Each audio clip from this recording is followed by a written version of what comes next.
làm sao nói được vì anh thương em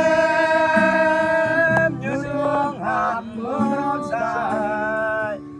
vỡ rồi mà có được đâu. Anh đăng tin tiếng quay đi Anh thương anh sẽ không còn trước sau vì anh đã đặt mình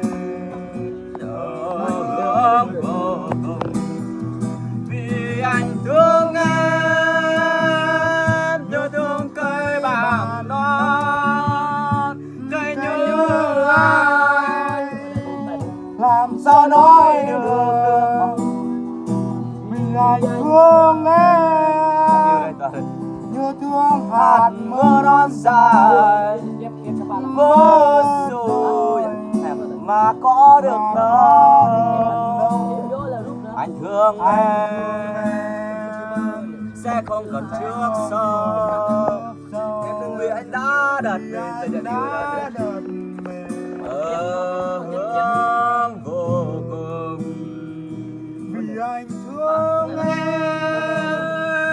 như thương cây bàng non cây như ai làm sao nói được vì anh thương em như thương hạt mưa non dài mất rồi mà có được đâu. Thương em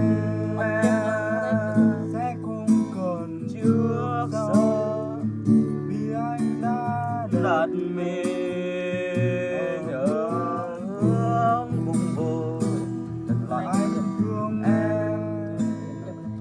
sẽ không còn trước sau vì anh đã đặt mình ở hướng